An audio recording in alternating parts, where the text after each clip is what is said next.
Good afternoon, everyone. Dr. Jaime Trent here. Welcome to day 12.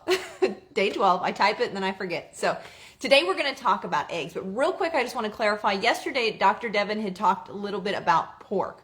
So pork is technically not on the purification program or the SB Detox Balance. So the deal with pork is pigs are a little bit of a dirtier animal. So they kind of have a tendency to hold on to some toxins. So that's kind of why it's not on the program. But it's still a whole food. It still has a lot of health benefits. So eating pork in moderation is going to be just fine as long as it's unprocessed whole food and getting the best quality that you can. So that's just to clarify that real quick. So let's jump in and talk about eggs. So eggs kind of fall under the same rule with meat that she talked about yesterday, that balance of omega-3s and 6s and 9s. So you want to get the best quality eggs that you possibly can.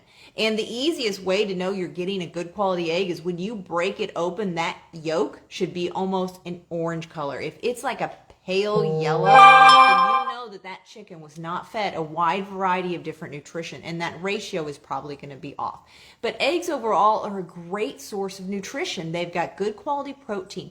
They have vitamins, minerals, they have B12, B2, folic acid, zinc, vitamin D. They're a source of vitamin D. They're a source of something called choline, which is excellent for our brain health. So we definitely want to have eggs in our diet if we can. So the kicker with eggs is they are one of the top food intolerances. So for some people, these are going to cause more inflammation and more issues. So I don't really have anybody in the program right now that we were concerned about eggs, but that again is why eggs are not necessarily on the purification program, because a lot of times when we're doing that, we are eliminating any foods that we are suspecting is causing problems. But if you can eat eggs, you should be eating them. A big concern for people, the biggest question I get on eggs is, well, they have cholesterol in them. Should I be eating them? How many should I be eating a day? Okay, we've talked about that a little bit in the past. The cholesterol you get from your diet is not what's going to really elevate your total cholesterol. It's really more the inflammation and how your body is processing it. So don't freak out about the cholesterol in eggs. There's so much benefit to it. So where should you get your eggs? So if you have to get them in the store, you want to get something that's, the labels are they're not regulated or anything. Try to maybe just get an organic one that says that, the chickens have been pasture raised, kind of out of the cages. But like I said, the big test is when you get home and break it open, you'll be able to tell if it's a good quality. But I mean, we're around here in Paola, Kansas. If you don't know a neighbor who sells eggs, come to our office. We've got a great lady who brings us eggs. She brings us like 12 plus dozen every week.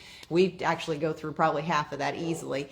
But just find a good quality egg. So it is something that if you can do it, if you don't have issues with it, it's a great thing to have in your diet every single day. And of course, if anybody bakes at all, it's a great thing to use as a binder. So, but real quick tip on this, if you are needing to remove eggs or you kind of think you might have a problem with them, and unfortunately I'm one of these, eggs is one I can't do.